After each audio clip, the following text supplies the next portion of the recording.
ہر شے کو بدعت بدعت نہ بناؤ۔ ام سلمہ سے آپ نے فرمایا ام سلمہ آج ایک فرشتہ ملنے آ رہا ہے بہت خاص، کسی کو دروازے کسی کو اندر نہیں آنے دینا۔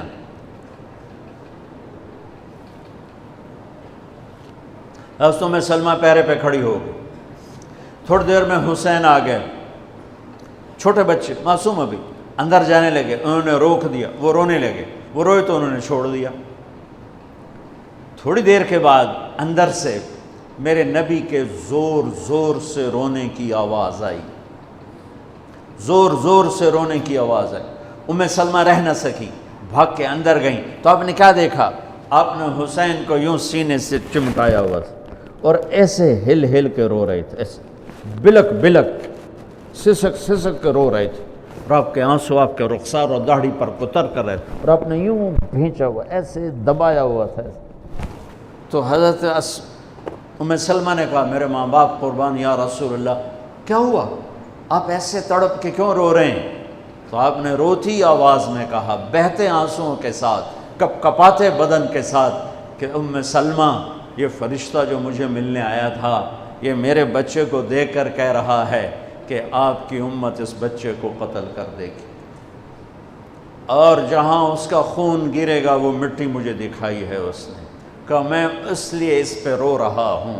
ابھی تو وہ شہید نہیں ہوئے اور رویا جا رہا ہے، تو ہم تو ان کی شہادت پہ روتے ہیں بھائی، ہم تو ان کی شہادت پہ روتے ہیں، اور یہ قیامت تک روتے رہے گی دنیا۔ قیامت یہ اللہ کا نظام ہے، اس نے کربلا کے واقعے کو یوں کر دیا جیسے ہر سال آج ہی ہوا ہے، آج ہی حسین شہید ہو رہے ہیں، آج ہی عبداللہ کا سر کٹ رہا ہے، آج ہی زینب کی چادر کو پھاڑا جا رہا ہے، آج ہی لاشوں کو گھسیٹا جا رہا ہے۔ وہ میں حیران ہوتا ہوں، ٹیپو سلطان سرنگا پٹم میں شہید ہوئے، دشمن کون انگریز کون کافر، تو برطانوی لشکر نے ان کو توپوں کی سلامی دے کر دفن کیا اور عزت و احترام کے ساتھ دفن کیا، اور میرے نبی کے نواسے کی لاش کو ان کم بختوں نے کفن بھی نہ پہنانے دیا، جنازہ بھی نہ پڑھنے دیا، دفن بھی نہیں کرنے دیا۔ اگلے دن بنو اسد کے بارے میں پتہ چلا عمر بن سعد کو، تو راتوں کہ وہ ان کو دفنانے والے ہیں، تو راتوں رات ان کو بغیر جنازوں کے مٹی میں دبا دیا اور اوپر پانی چھوڑ دیا کہ کوئی پتہ ہی نہ چلے حسین کی لاش۔ بنو اسد کا بوڑھا آیا، اگلے جب پانی خشک ہو گیا وہ آیا اور اس نے مٹی اٹھا اٹھا کے سونگنا شروع کی۔ سبحان اللہ، سونگ رہا ہے سونگ رہا ہے سونگ رہا ہے، ایک جگہ کی مٹی اٹھا کے سونگا تو اس میں جنت کی خوشبو تھی، تو تڑپ کے بولا یہ میرے نبی کے نواسے کی قبر ہے، یہ میرے نبی کے نواسے کی مٹی ہے، کہ وہ جنت کے سردار تھے تو قبر بھی جنت کی خوشبو پھیلا رہی ہے اس کی، حالانکہ بن دیکھی بات ہے، کیونکہ انہوں نے راتوں رات ان کو دبا دیا کہ ان کا جنازہ بھی نہ ہو، لعنت ہو ان کی قبروں پر، ان کی ہڈیوں پر، ان کی روحوں پر، ان کی مٹی پر، ان کی خاک پر۔ سمجھ میں نہیں آتا، نبی کے گھر کے کتے کی بھی ہم تو عزت کریں گے اگر آج ہمیں پتہ چلے یہ نبی کے گھر کا کتا ہے۔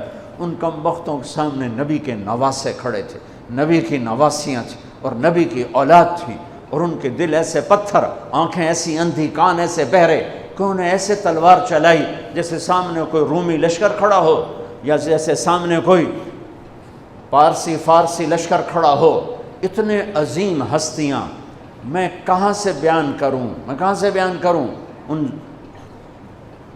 یہ وہ نسب ہے جس کو اللہ آدم تک محفوظ رکھے ہوئے ہے، اور میرے نبی نے فرمایا کل سبب منقطع الى يوم كل نسب وسبب منقطع الى يوم القيامة الا نسبي وسببي وسأبلها ببلالها۔ قیامت کے دن ہر رشتہ ٹوٹ جائے گا، ہر ناطہ ٹوٹ جائے گا، ہر سبب ٹوٹ جائے گا، لیکن میری آل کے ساتھ رشتہ باقی رہے گا، نسب کا رشتہ باقی رہے گا، سبب باقی رہے گا۔ میں اپنی اولاد کو پانی پلاؤں گا، میں نے اپنی اولاد کی سفارش کروں گا۔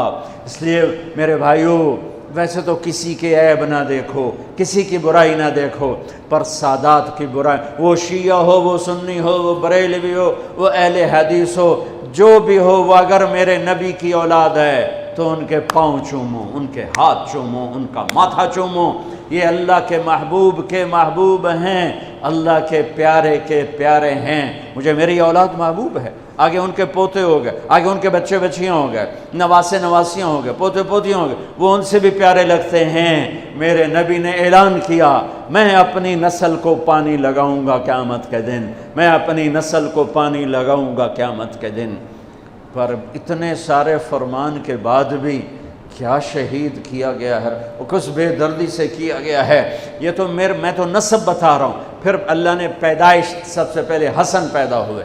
آپ نے حضرت علی سے پوچھا کیا نام رکھا ہے؟ کہا جی حرب، جنگجو۔ آپ نے کہا نہیں، اس کا نام ہے حسن۔ پھر 10 مہینے بعد حسین پیدا ہوئے۔ آپ نے فرمایا کیا نام رکھا ہے؟ کہا جی حرب۔ کہا نہیں، حسین۔ پھر آپ نے فرمایا یہ 2 نام میرے اللہ نے آج تک کسی کے نہیں رکھے، سے پہلی دفعہ میرے بچوں کے نام رکھے جا رہے ہیں، حسن اور حسین۔ پھر آپ نے ان کو گڑتی دی، اپنا لعاب، اپنا حسن کو بھی حسین کو، دونوں کو اپنا لعاب نکالا اور حسین کے منہ میں ڈالا۔ اور ایک ہفتے بعد دونوں کے ساتھ یہ کیا، ہفتے کے بعد بال منڈائے، عقیقہ 2 چھترے ذبح کیے، حسن کے لیے بھی 2 چھترے ذبح کیے، حسین کے لیے بھی عقیقہ فرمایا، گود کھلایا، حسن کو اٹھایا، انہوں نے پیشاب کر دیا، اب ہلے نہیں۔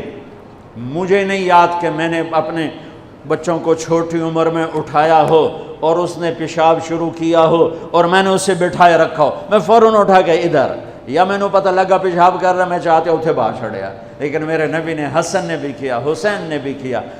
اور حضرت حسن کا تو واضح تھا، آپ یوں لیٹے ہوئے تھے، آپ کا پیٹ سے کپڑا ہٹا ہوا تھا، اور حسن آپ کے پیٹ پر بیٹھے تھے، تو ان کا جو پیشاب ہوا تو سیدھا آپ کی ناف میں گیا۔ اور نبی پاک ذات، پیشاب ناپاک، وہ تو ہر چیز، ہر ناپاک سے دور ہوتے ہیں، لیکن جب حسن نے پیشاب شروع کیا، میرے نبی ایسے ہو گئے، ایسے بالکل ایسے ہلے نہیں کہ بچہ کہیں پیشاب نہ روک دے۔ جب پورا پیشاب کر دیا، پھر آپ اٹھے اور نواسے کو بٹھایا اور جا کر پانی اپنے اوپر بہایا اور صاف کیا۔ یہ تو لاڈ لڈائے میرے نبی نے اپنے نواسوں کو۔ ابو ہریرہ فرماتے ہیں میری آنکھوں نے دیکھا، میرے کانوں نے سنا، آپ کبھی حسن کبھی حسین اینا پیراں تے کھڑا کی تو ہے، ہاتھ این نپے تے جھولا جھلا رہے ہیں اور کہہ رہے ہیں پہاڑی پہ چڑھ بچے، پہاڑی کے لیے اتے آ۔ ان کو یوں اوپر لا رہے ہیں، یہاں لائے، پھر یہاں لائے، پھر یہاں لائے، پھر یہاں لائے، پھر یوں ہو گئے، اور ان کے ہاتھ پکڑ کے یہاں تک پہنچایا، یہاں، اور پھر آگے بڑھ کے بوسہ لے کر کہا اے اللہ میں ان سے پیار کرتا ہوں، تو بھی ان سے پیار فرما۔ ایسوں کو ذبح کر دیا۔